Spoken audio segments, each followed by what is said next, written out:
All right, we'd like to go on our leadership journey, and we're going to talk about how to navigate the threats and steer your crew to operational maturity. My name is Philip Long, and I am a certified information systems security professional. I also have 23, 24 years of IT experience helping literally thousands of mid to small size businesses. I actually own 5 other companies. I own some real estate as well as just recently opened up an event venue called Whiskey Ridge. And we currently are serving over 600 clients all the way from Dothan to Gulfport up into Tennessee. So things have really expanded for us. Here's how we can help you. We offer services that range based on our clients' needs. One thing is we do oversight, what might be called a fractional CISO, Certified Information Security Officer, where using the Veritas Consulting brand as a company I own, I'll do things just to pair up your existing infrastructure, your IT people, your security people, to really try to drive for a predictable outcome. We're going to talk about that today. Next, we can help you with just specific tools, and we do that through Cyber Fortress. And these tools are going to be more geared towards cybersecurity. Or finally, through Business Information Solutions, we can really package all of that together, as well as even help co-manage clients for that have internal IT people. I want to go over a couple of statistics here. These are really alarming. I think a lot of times what I see in the marketplace is that business owners are getting fatigued about cybersecurity. They're getting fatigued about the pricing. And, one of the challenges is, especially if you're doing it well, is that, they're not having security breaches. They're not having problems. And I think there is with economic pressures, they're like, maybe we need to ease up. Maybe we need to take away some of these services. So just want to read over some statistics, and these are recent statistics from 2023 and 2024. 207. That is the average number of days it takes to detect a data breach. That means the bad guys live on your network for 207 days. 74% of breaches involved the human element. And that's really kind of scaling up to the mid-size, where if you look at the smaller companies, really it's probably 85% is happening by, they're not really hacking the network, they're hacking a user. The user is getting something in an email, they're clicking on it, and they're getting themselves put into a bad position. Every 39 seconds, Gartner says there should be a data breach. That's a lot of 39 seconds in a day, in a week, and in a month. And I got finished reading a report recently where most of those attacks are happening like the work is happening. The attack may happen in the day where they get a foothold into the network, but they're working at night, Friday night, Saturday night, Sunday night, when no one's on the network. That's what they're doing for those 207 days that they live on your network.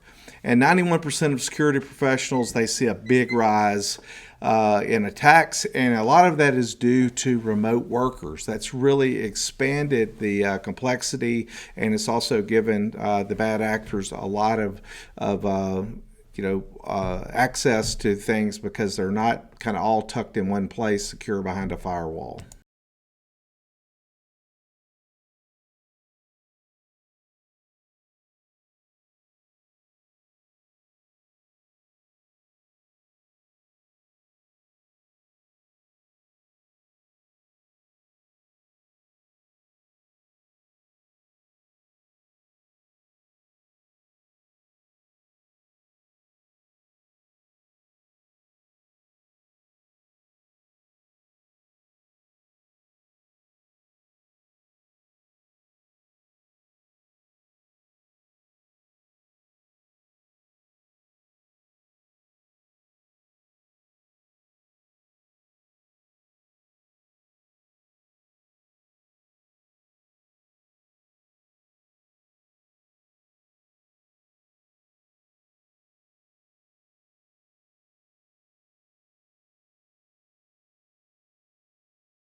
All right. So, one of the most important things that you can do is to build a resilient crew.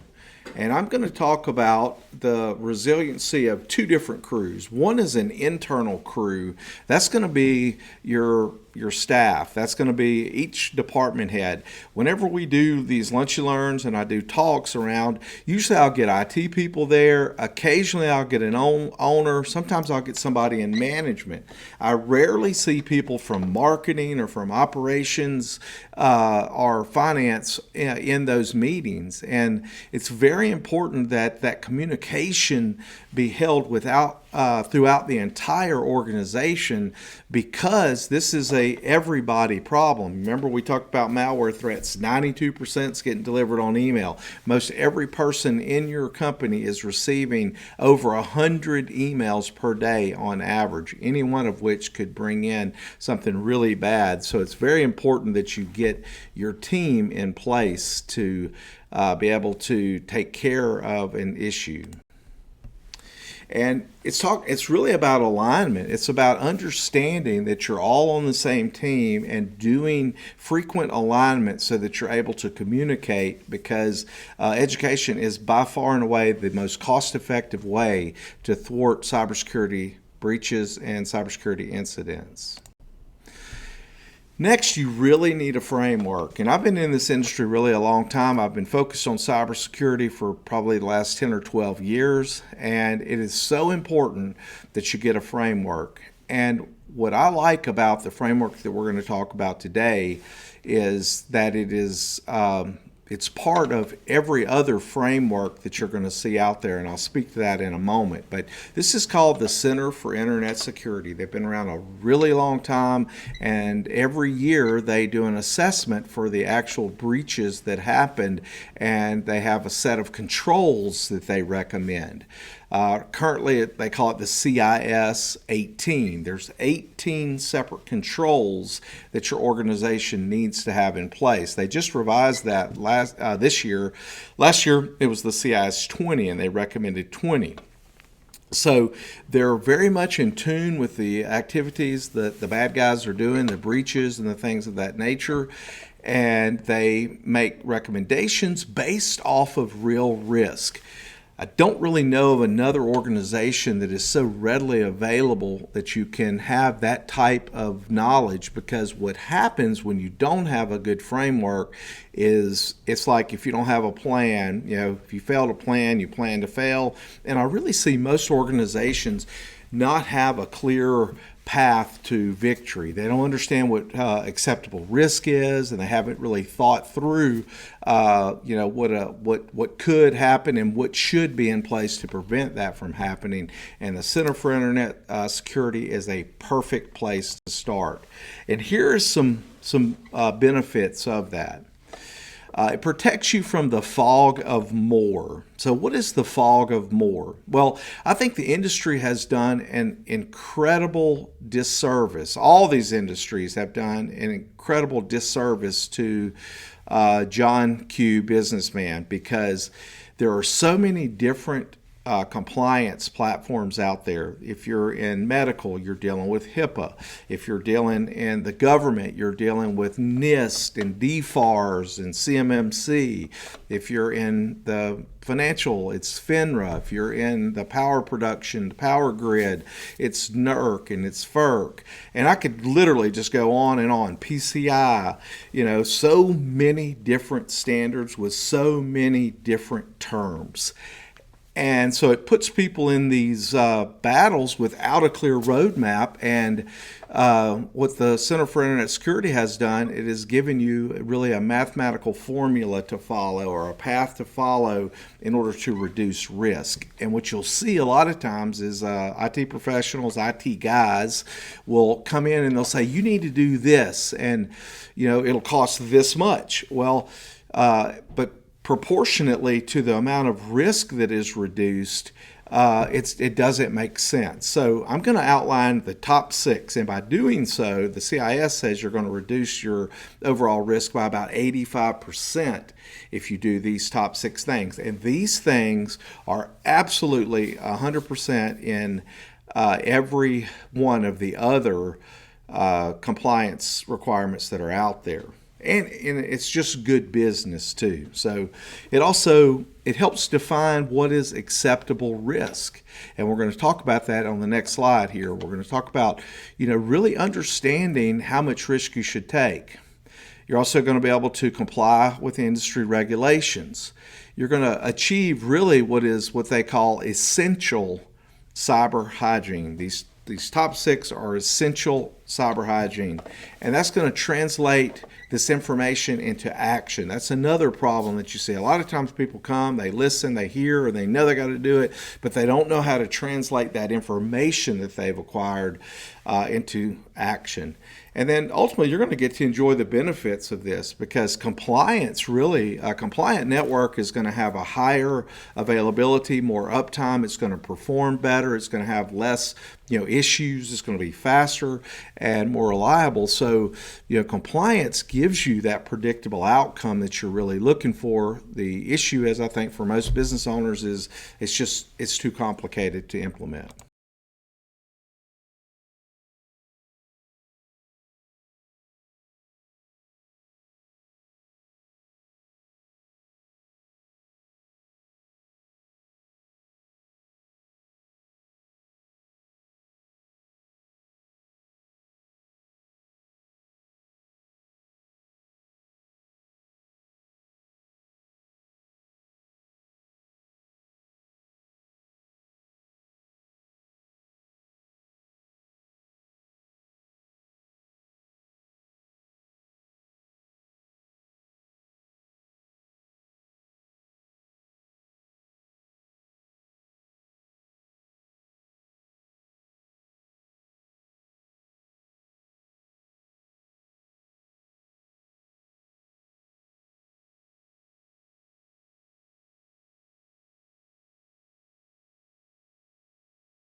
Here is the solution, which is CIS, and I've kind of touched on that a little bit.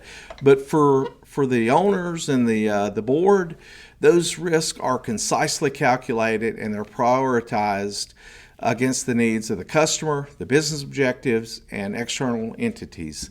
And what this does is this helps justify those investments. It creates defendable risk calculations so that you can defend your position on the things that you've done.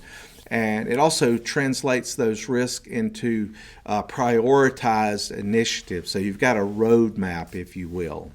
All right, for like attorneys and judges, you're going to be able to prove that you have reasonable risk reduction. That what you have done is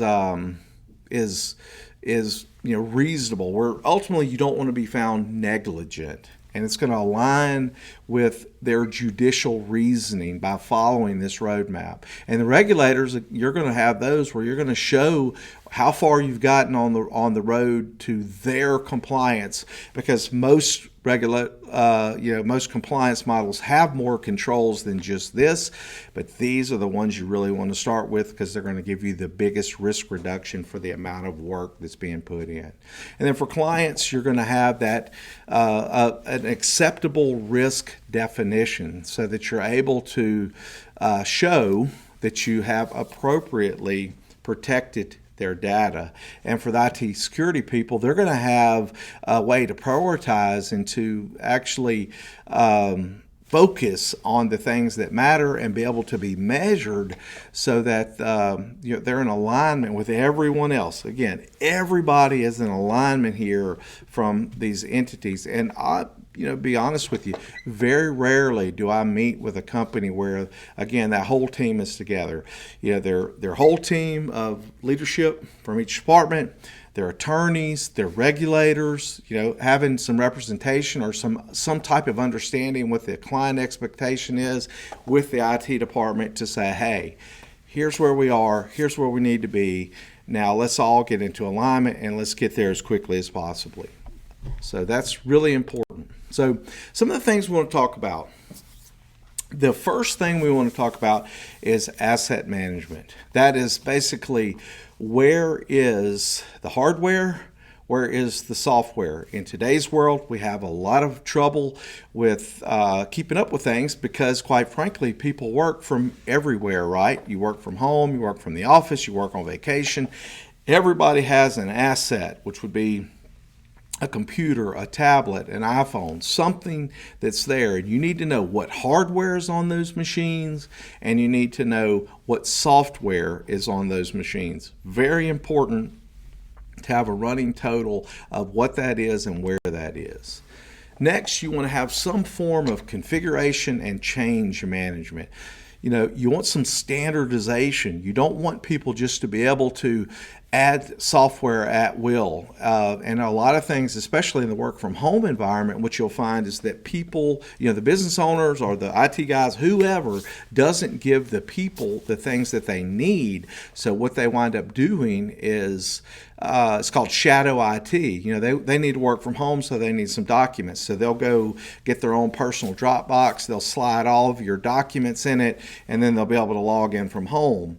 Well, that's great because they're able to work and they may have all the best intentions, but they have now opened you up to having your files out in their personal accounts on their personal devices. And it's just like as if you let them go into the file room, make copies of all your files and take them home with them. That's bad business. So you need those baseline configurations. You need to know when things change. Change is one of the most important controls or areas that you need to watch, because a lot of times, if nothing changes, if you're safe now and nothing changes, then you're liable to remain safe. But it's the changes that really make a difference. And that's one of the things the bad guys do when they come in. They live off your network for 207 days. They steal what they're going to steal. They've made changes in order to gain access, to start accessing files. So tons of changes are going on there. And if you knew that ahead of time, you could stop it. And then what do? They delete the logs so that you're not able to know what they did, and that costs a lot more whenever you go with your cyber liability insurance, because they have to really prepare for the worst. And then ultimately, just that configuration management that I talked about. What do the end users have access to? What can they download? What can they move? Like a data loss prevention policy. All right, next we want to talk about vulnerability management. And I always say it like this. Everything is vulnerable to a degree because it's a piece of software that has a certain instruction set that it does, and over time the bad guys figure out that there is a way that they can make it do something other than what is coded into the instruction set by brute force attack, or by manipulating the DLL files, or doing whatever so that they can now get a backdoor in, or they can now change the instructions to do what they want to do. And there's big industry in that. It's actually pretty developed.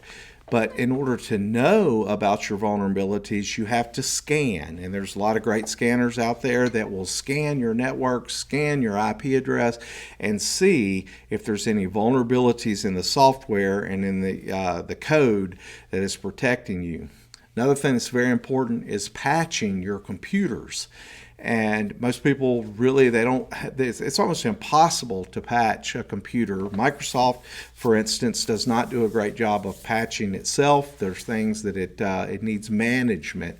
And when you start to diversify and you get people working from home in different cities and so on and so forth, it literally becomes impossible to properly patch. And these patches that are being applied, most of them have to do with bug fixes and security type things. Next is the logging and monitoring. And like I spoke of earlier about the bad guys, when they're after they've stolen all your stuff and before they encrypt it, they delete all the logs so that you don't know what they did. And if you're looking closely at your, like say, a cyber liability form, or your PCI compliance form that you're filling out every year, you'll notice that they're asking, do you have third-party logging and monitoring? Because one great thing about a computer is that it creates a log for almost everything it does. If a new user's added, if if they go from a basic user to an admin, all of those things are being captured on the within a log.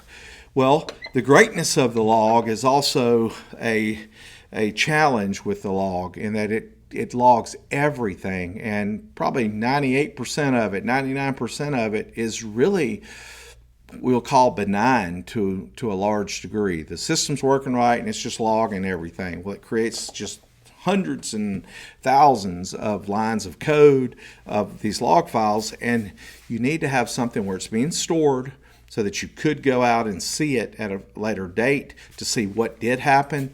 You also need to have some form of log monitoring that will tell you the 1 or 2% of things that are dangerous to you. And that is backed up by an incident response where it's using, it's actually nowadays it's using artificial intelligence. It's looking through those logs. It identifies an anomaly, and then there's an incident response. It tells somebody.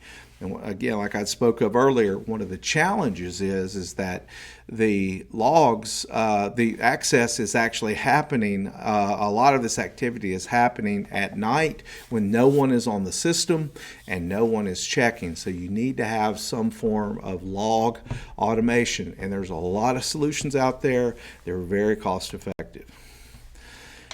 Next is identification and authorization, and we'll call it privileged management. They call it IAM, identification authorization management, and it gets to the complexity of passwords, the changing of passwords, the multi-factor authentication. It's actually a way that when you log into a system, it knows that it's you and it's not someone else. So when you look at that, you got your username, which in a lot of cases it's your email. Not difficult at all to get someone's email in today's environment. And then you have a password. NIST, the National Institute of Standards and Technology, which kind of drives a lot of the what you'd call the baseline requirements, or the baseline of how complex a password would be. They want 12 characters, and they want numbers, they want capitals, they want special characters in there, and you probably should change them about every 90 days. Well, the average person has over 100 accounts, and it's really physically impossible to remember 100 different complex 12-character passwords. So you need a password manager like LastPass, 1Password. There's multiple ones out on the market, and that will help you because according to some data that LastPass released, the average person has 13 usernames and passwords that are exactly the same.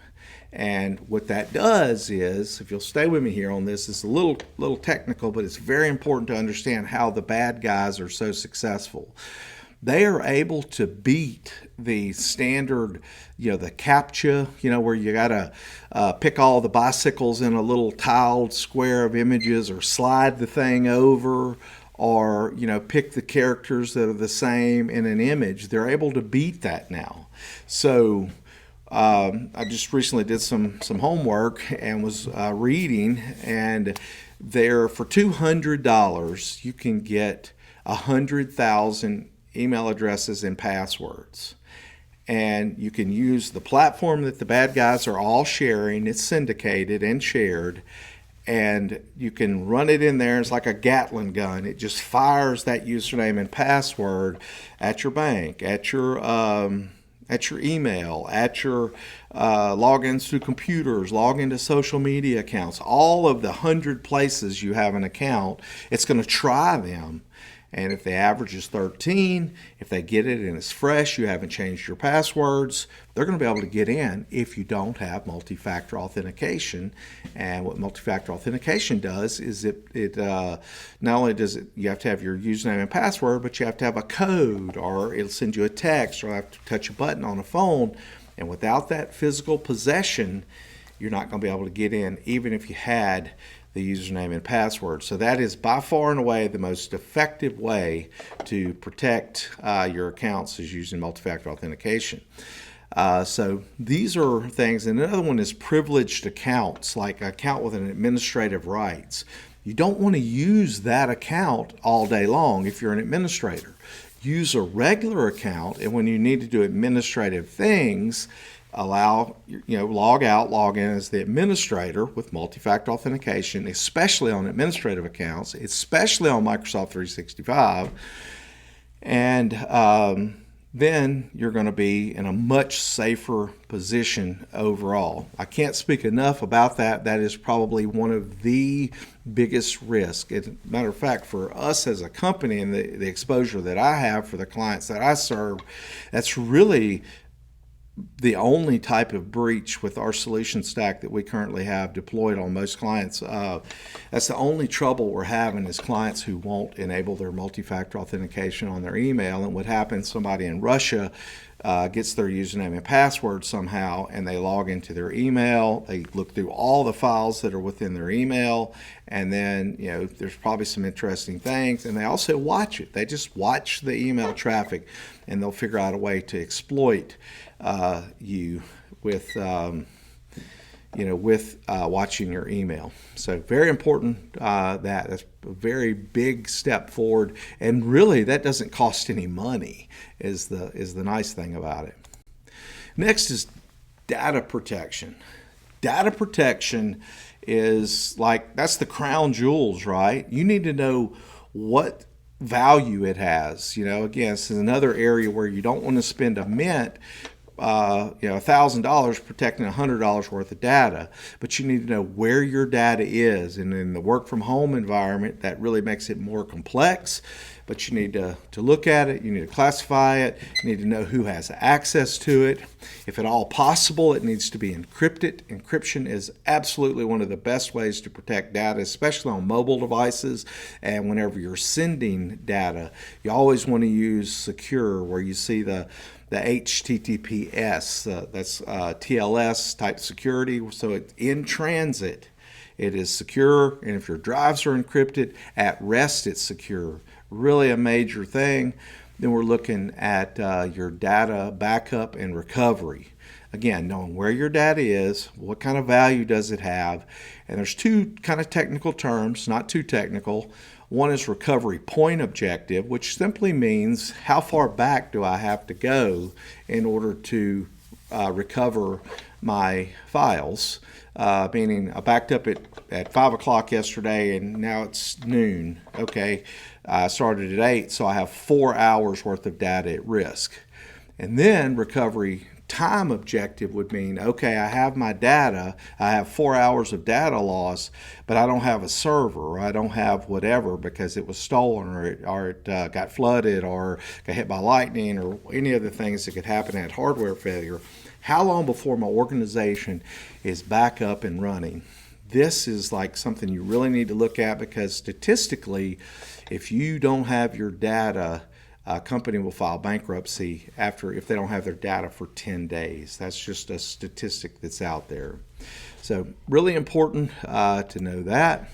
And then what's very important is having a third-party professional do this formalized CIS, and just again look at even these top 6 controls and see where you are to where you need to be.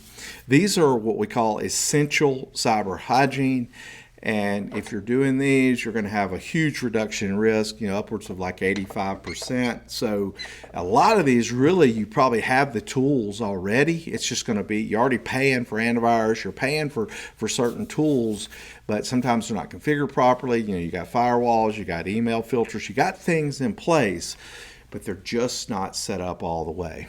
And so you really need to have a professional come in and take a look at it.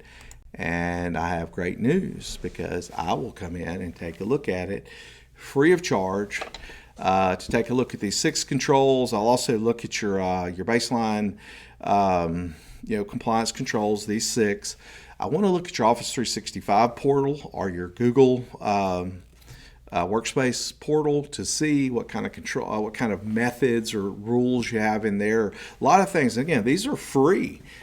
Just nobody enables them, and they will give you an incredible amount of protection.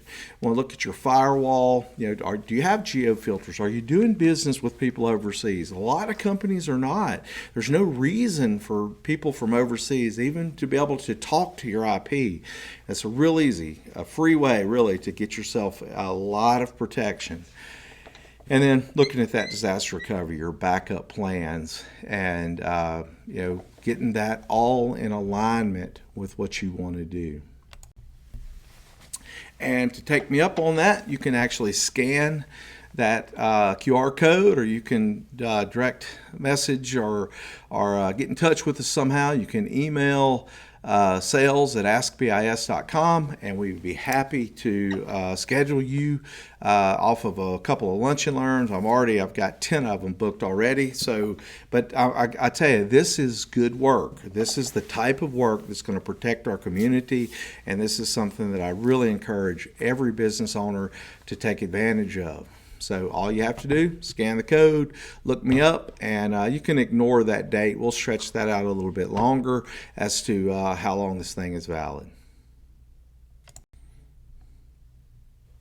All right, well, I would like to invite you guys to join what I am calling the Veritas Entrepreneurial Guild. And this is literally a business networking event, no cost, no anything. And the goal is to really build a team around you of very qualified people that you don't have to pick just because they're in the group. You got to pick this guy, but it'll give you the opportunity to have a second opinion possibly. I know in my personal life, I have been so fortunate in the team that I've put together that has helped me on every level. And I just want to create an environment so that people have resources available. And it is based upon a book called The Go-Giver. And it starts out, this guy's a go-getter. He's really going to set the world on fire. And basically, the master teaches him how to be a go-giver. There's 5 laws here we'll look at quickly. One is the law of value. Ultimately, you want to give more value than you take in payment. And, be able to really stand by what you've done and, be able to say, where people would say about you, wow, that guy really and truly cares about my business. Next is that law of compensation. Really, your benefit, I'm not talking about necessarily just financially, but your compensation, your contribution is going to be directly proportionate to the number of people that you're serving. And then the law of influence is going to be also determine how much you're able to put that other person's interest ahead of yourself and really work for them. And that's the law of the fundamental law of the go-giver. And the 4th law is the law of authenticity. And this is really so important that you understand that the most valuable gift that you have is you. And how much you're going to give yourself to someone else. That is the most valuable component of what you're going to be able to do. You have to do it in that gift format. It's like, look, I'm going to help as many people as I can. And the last is the law of receptivity, where if you live that, if you do that, you're going to have a lot of things coming your way, and you just have to be open to receiving those gifts and not be one of those guys that's like, oh, I don't need help from anybody. Take the help.